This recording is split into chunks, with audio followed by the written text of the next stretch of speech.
Is blindness a barrier? No. Is deafness a barrier? No. Are mobility, learning, cognitive disabilities, speech impairments and others, or even a combination of them, barriers? No way. Lack of accessibility is. Welcome to Web Accessibility for All. Follow the blind. This journey starts now.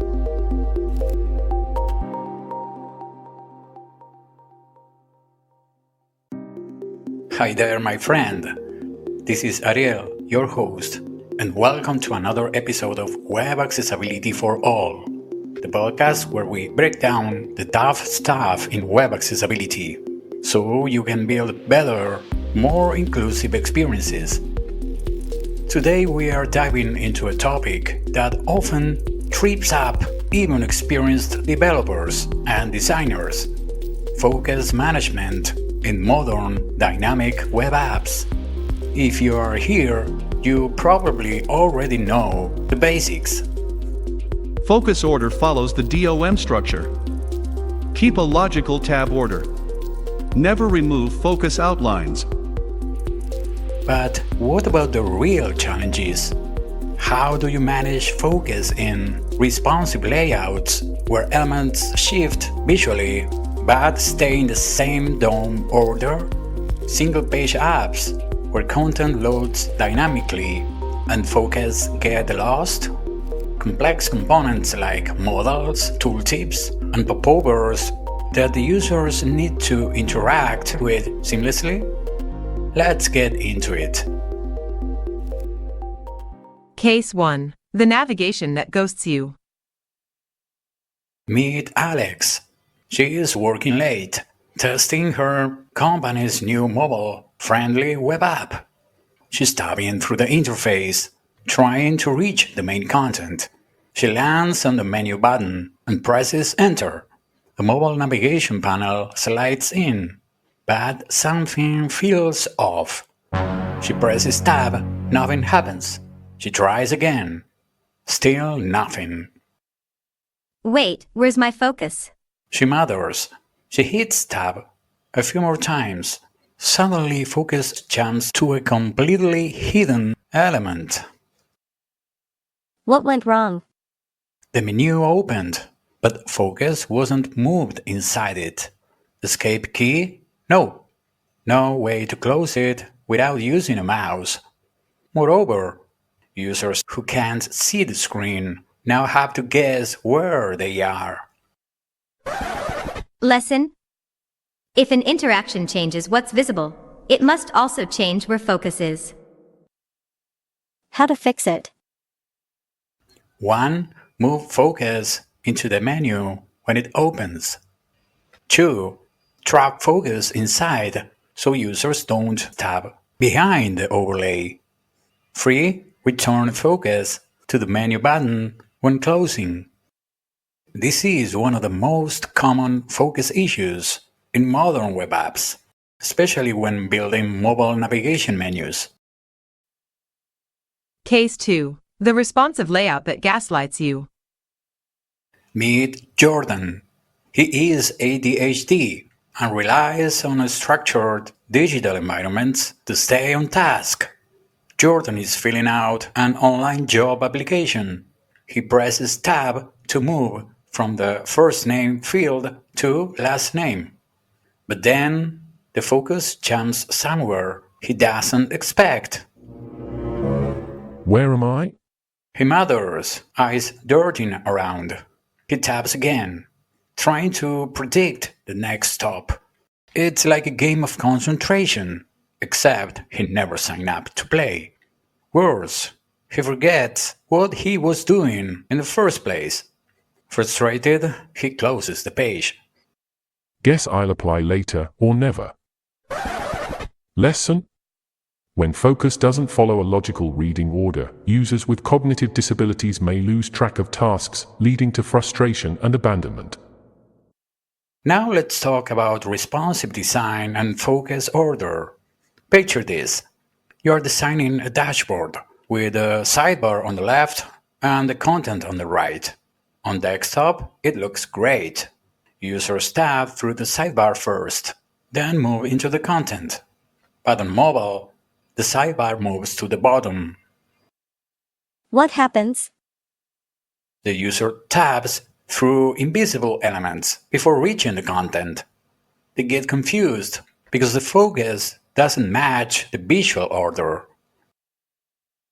What went wrong? Well, the DOM order didn't change, but the visual order did. So users see content first, but have to tab through a hidden sidebar before they get there. How to fix it? Use a DOM order that matches the logical reading order in all layouts. Also, you could use display none or inert for better accessibility to prevent focus on hidden elements. This is one of those invisible issues. If you don't test with the keyboard, you won't catch it. Case 3. The modal that steals your soul. Meet Sophia. She is blind and uses a screen reader. Sophia is booking a train ticket. The website opens a modal dialog for seat selection. She expects her screen reader to announce the new window, but silence. She taps. Nothing. She presses the arrow keys. Main menu. Home link. Why is she outside the modal? She's trapped in an invisible escape room. The modal is opened, but the focus isn't inside it. She's no way of selecting a seat, and the only way out is to refresh the page. Lesson: when modals don't trap focus correctly, screen reader users may get lost and be unable to complete their tasks. Modals are another focus nightmare. Let's say a user triggers a modal, a login box, or a confirmation dialog. Common issues. 1. Focus stays behind the modal. Bad. 2. Users can tab out of the modal into the background. Worse. 3. When they close the modal, focus disappears into the void. Absolute worst. How to fix it? Move focus to the modal when it opens. Trap the focus inside the modal while it's opened. Return focus to the triggering button when it closes. This is especially important for screen reader users who rely on focus changes to know what's happening. Case 4. The spa that forgets where you are. Meet Kevin. He has low vision and uses a keyboard to navigate. Kevin is signing up for a newsletter. He tabs to the Submit button, presses Enter, and a confirmation message appears. Or at least that's what the developer says. Kevin wouldn't know. His focus disappeared. He taps again, but he's stuck in limbo. Nothing responds. Did the form submit? Should he try again? Is the confirmation message even there? He sighs. I'll just check my email later, I guess. Lesson: if focus is not moved to new content, users with low vision may not realize a page has updated, leaving them confused.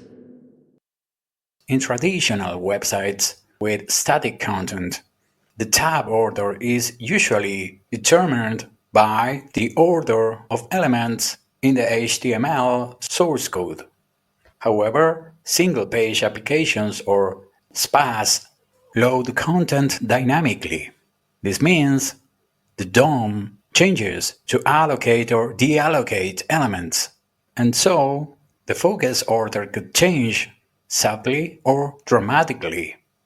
There is no single rule that can guarantee you'll solve all the possible challenges that the change in focus order produces on the user experience. For now, let me share some ideas and conventions that can guide you through more holistic solutions. The problem? Users press a link, the new page loads, but focus stays on the old link. If a screen reader user presses enter, they have no clue the content changed. How to fix it? Move focus to the main content when a new page loads. Use AriaLib for small updates, so screen readers announce changes. If you are building a spa, test with a screen reader. Otherwise, users might never know your content even changed. Final takeaways. Focus management isn't just a checkbox for accessibility. It defines usability in modern dynamic web apps. Always move focus logically when content updates. In responsive layouts, make sure your focus order matches the visual order. In models and overlays, trap focus inside and return it where it came from. In spas, ensure users are aware of content updates. Move focus to the new content if it's a full page change, or use AriaLib for partial updates. I can't stress this enough, but test with a keyboard and a screen reader. You'll catch focus issues way before they become accessibility disasters. Managing focus in modern applications is a complex topic that can have multiple variations and possible solutions, depending on the use case. The important thing is to consider testing with all types of users and verify if the focus management is adequate, or if there are situations you haven't considered that require review. It's about always keeping in mind the best possible user experience, regardless of the input method users use or their abilities.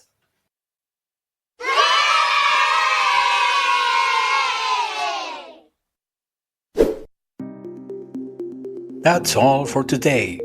If you found this helpful, share this episode with your dev team. And if you have focus horror stories, share them in the comments. I love to hear them. Until next time, keep building accessible, inclusive web experiences. Goodbye. Thanks for joining us today. Subscribe for a new challenge next week. And don't be shy. Leave us a review or ask your accessibility questions online. See you next week for another episode of Web Accessibility for All.